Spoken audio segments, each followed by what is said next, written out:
On the last cross-generation video, I ran Eternamax Eternatus, and it was perhaps the most interesting case study in what actually matters in one of these solo runs. So without further delay, let's see how overpowered Ultra Necrozma would be in Generation 1, and check the description if you want to know more information. Here's what you need to know about Ultra Necrozma, or Big Neck as it's going to be known in this video. It's got that Psychic Dragon typing, pretty good, 167 in both attacking stats, has very high speed. For moves I went with the latest generation, and there's a focus on high crit moves. Night Slash and Psycho Cut, they're the Dark and Psychic type slash clones respectively, and we'll talk about Moongeist Beam later. It's not even listed here, and as you would expect from a Pokemon of this caliber, we're just gonna bop the one mandatory bug catcher on the head, and it's straight on to Brock.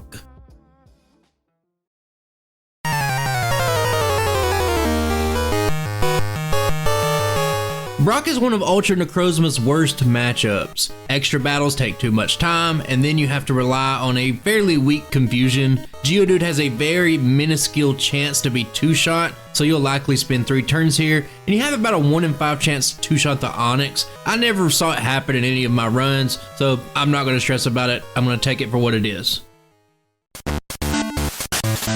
Moving ahead, there really isn't much to talk about. Confusion is a really solid high special move. It'll get the job done, and when it can't, Moongeist Beam is a 100 base power physical move. It'll handle the rest. I'm going to be skipping the rare candy in Mount Moon, and I say we just go straight into Misty. I chose to go here for an important reason: experience. Misty isn't the fastest fight, but you can two-shot her Pokemon. We fixed the bug where Psychic is immune to Ghost, and the real prize here is hitting level 15, which is very valuable in the slow level up group. A turn 1 X defend is annoying. It is what it is, you can't do much about it, but thankfully we don't see it here.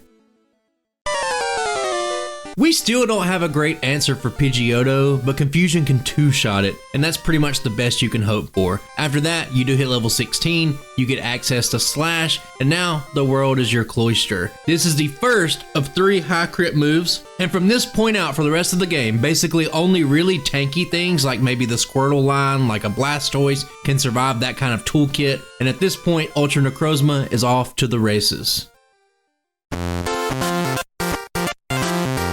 First, I need to remind everyone that if you have at least 64 base speed, high crit moves in Generation 1 will always crit. Need I also remind anyone that Nugget Bridge and the path to Bill's house contains the single highest cluster of mandatory battles in the entire game, so we are peaking at the right time. Things are looking great. I also want to quickly explain where Big Neck comes from. Necrozma confused with the box art legendaries of Generation 7, learning their signature moves in the process, which is where Moongeist Beam comes from. From there, you give it the best named item in all of Pokemon, Ultra Necrozium Z. You use Ultra Burst in battle, and that's how you get your Ultra Necrozma. It's basically a Mega Evolution with some extra steps, and that's the Pokemon that we're playing with today. Let's keep it moving on. Down on the SSN, I'm not picking up anything optional, including Body Slam. It's a great move, we know that. But the reason why it's usually so great in Gen 1 is because most Pokemon just don't learn anything good, but we have that covered today. Rival number 3 is also a speed bump, where the only noteworthy things to talk about are that we can one-shot the Pidgeotto with Slash now, and War Turtle does have enough bulk to force a two-shot.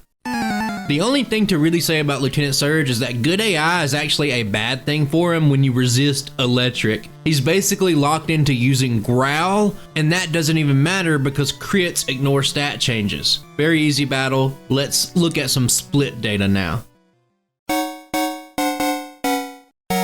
What the data tells us so far is pretty standard. A 10-second time loss on Brock from the extra turns. We did do Misty before Nugget Bridge, and a 43-second lead after Surge is almost a direct result because we skipped Body Slam and Mewtwo doesn't. So I would say don't get too excited yet, because a lot of Pokemon have found themselves in this position and didn't end up passing Mewtwo. We'll keep an eye on it, but let's get this show on the road.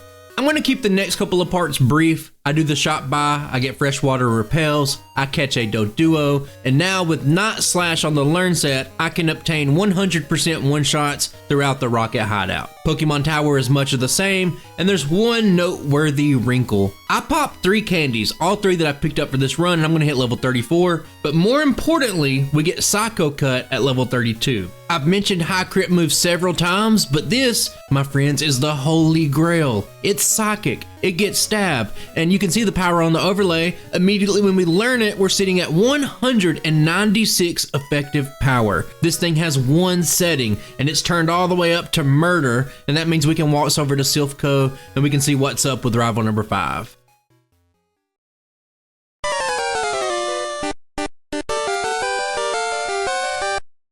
Immediately we see the true power by one-shotting the normally bulky Pidgeot, and that kind of says it all. Growlithe doesn't stand a chance, we have lots of options for Execute or Alakazam, and Blastoise is the only Pokemon with enough bulk to take a hit. No matter what you do, it's going to be a 2-shot, but I think overall, this is a display of extreme power. After the battle, I have to talk about the move pool. Ultra Necrozma gets access to incredible top-tier physical moves, including Swords Dance, but I'm not going to get any of them because the high crit moves just hit so hard. Psycho Cut, think about this, it hits as hard as a super effective Earthquake, and it's common for top runs not to run boosting moves anyway. I really just wanted to throw that out there just in case somebody was wondering. We're sticking with what we got here. With everything set up, we can start to rapid fire some battles with the patented Gym Leader Blitz. Our bags are full, we can skip the TM text, and basically everything here is going to be a one-shot. It is a one-shot. Psycho Cut for Erica, Psycho Cut for Koga, and Sabrina does require a swap to Knot Slash or Moongeist Beam, but the results are exactly the same. And I gotta say, Ultra Necrozma feels incredible at this stage of the game. Now it's time for a brisk swim down to Cinnabar, and I have to toss out a critique of my route. Trying new things with a 30-year-old game that's been optimized to death is fun, and that's what I'm trying to do, but there are some glaring flaws here. I'm a slow growth rate Pokemon, and I've only used 3 pretty early rare candies, which puts me at risk for wild encounters in Pokemon Mansion, and even worse, Victory Road. It was tedious to fish for a run that I was happy with, but I will say this right now, stay tuned after this run for a better run where I shore up these weaknesses. And also, if you're wondering, today is not the day if we find out if TM28 is actually Tombstoner, brother, or not. It's just not happening today. Blaine is pretty straightforward. Psycho Cut should probably be illegal with how much damage it can do, and the only problem is that Arcanine takes a couple of turns. Pretty minuscule in the grand scheme of things, doesn't really matter, pretty clean fight. Looking at Giovanni, I'm going to try to save some PP here by using Knot Slash on the very frail Rhyhorn and Dugtrio, and then I'll just swap to Psycho Cut at the end of the fight. It's been a very easy run through the game at this point for Ultra Necrozma, and just like that, the badge portion of the game is over. Rival number 6 is exactly the same as rival number 5. Psycho Cut is just good. I'm going to say it 100 times, but the variety in the moveset and the great stats means I can do exactly like we did earlier. I can one-shot everything except for the Blastoise, and now we're cruising on our way towards the Elite Four. 2 things I want to discuss as we head towards the league is number 1, the lack of special coverage isn't as dire as it was for Eternatus, but something like Thunderbolt or Ice Beam, it would smooth out a few fights. And despite being part dragon, Ultra Necrozma doesn't naturally learn any dragon moves, but just like the coverage, it would polish up a few parts of the run. Now let's dive into split data one last time. It was really close for a long time, with Mewtwo barely holding a lead in most places outside of Sabrina, where I'm up a full minute somehow. I did lose most of it at Blaine, and then I bled another minute from having wild encounters inside of Victory Road, which ultimately comes down to me being stubborn and wanting a lower level finish to work out. That's why I ended up doing some extra runs that we'll see soon, but for now, let's just dive in and see how it goes.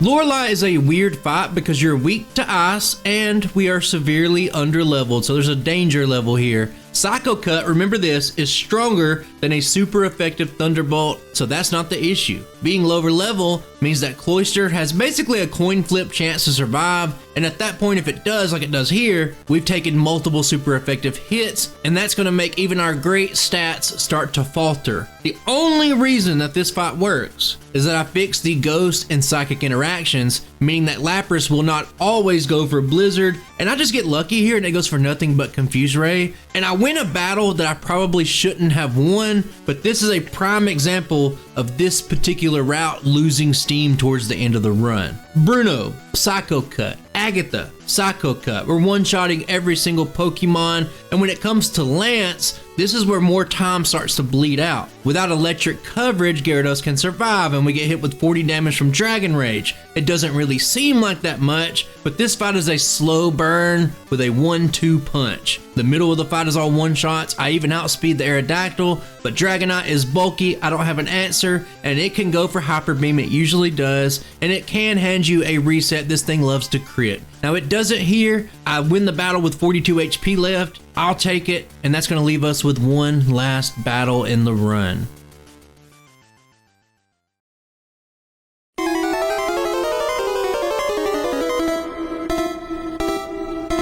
I'll start out the champion battle by saying it's completely stupid to go for Slash here. If it got mirror moved, I'm gonna get hit back with a stab slash, and it's just not worth the risk, but it does work out. It is completely bonkers that we're only level 49 in the champion fight, and that's a personal low record for me, but remember, that's not necessarily a good thing. Now the champion has several things that can take a hit, Pidgeot, Arcanine, Executor, but thankfully Eggy will not use Hypnosis since we are also a psychic type. Now at the very end, Blastoise is bulky, we know that. It has Blizzard, but barring a freeze or a crit, we have more than enough health to survive, and we can put an end to the run.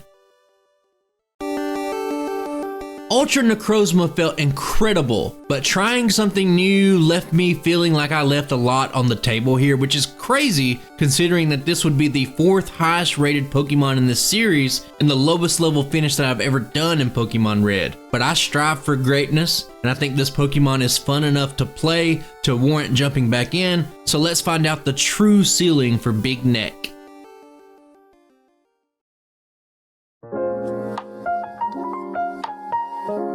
I have a confession. I took about 5 weeks off to focus on school and to play Resident Evil 9, and half of my problems from the first part of this video was just from being rusty, and after analyzing the split data, I made some changes, I grinded it out, and the results that we're gonna see here are phenomenal. I reset Brock until I get that 2-shot on Onyx. I wanted it. I committed to the route, I built up the muscle memory, and I just basically executed better overall. I will say this, it felt like every single little rat or little bird that knew Quick Attack was using it on me in this run, just to waste a tiny bit of my time, but at this stage, I think nothing could hold Big Neck back on his journey to climb up the ladder. As the Sylph section plays out in the background, let me take you through why I had to redo this run. Ultra Necrozma does not start off with Psychic like Mewtwo, but if you look at it, it only holds it back for about maybe 5 turns in the entire game, and when you get that Psycho Cut power spike that usually does more than super effective damage in most cases, things are really good. Now the best example is Lorelei, where Thunderbolt is 190 effective power, but Psycho Cut is sitting around 200. And I just couldn't figure out where Necrozma lost the plot. The minute loss from Giovanni to the Elite Four had me very puzzled, and I was having deja vu. This has happened in other videos before. It's easy just to look at it and say,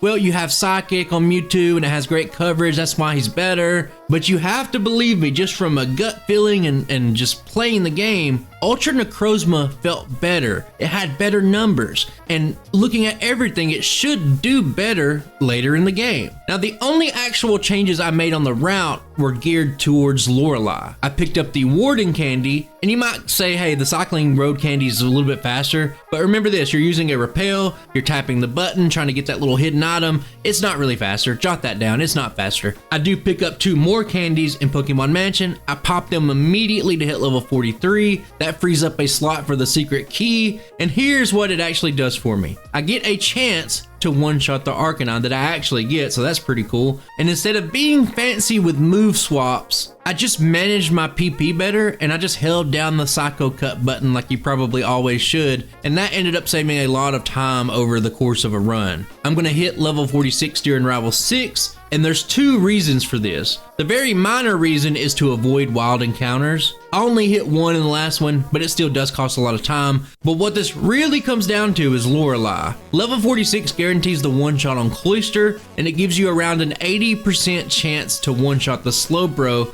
which in itself saves you 2 turns over the last run. Now, since you avoid the damage from Cloyster, the computer now needs to get lucky with Blizzard to win. It can't just go for Blizzard and win, and it feels a lot smoother. Now, Blizzard Steel, obviously it's gonna hurt, but remember, there's a very important fact. You only need 1 HP to win a battle. It's worth noting that in this run, I'm finishing Bruno by the time the original run was entering the Elite Four at Lorelei's room. Very important for what we're gonna say at the end of the run. And when we talk about Lance, it's pretty much the same. You have to worry about Dragonite at the end, but the sign for me that this was the run comes in the champion battle when I get the crit on Executor. I banish it to the Shadow Realm, and I was like, all right, this might be it. And at that point, I knew in my heart of hearts that Blizzard wasn't gonna freeze me, it wasn't gonna crit, and Ultra Necrozma puts the final touches on what I feel like is my magnum opus.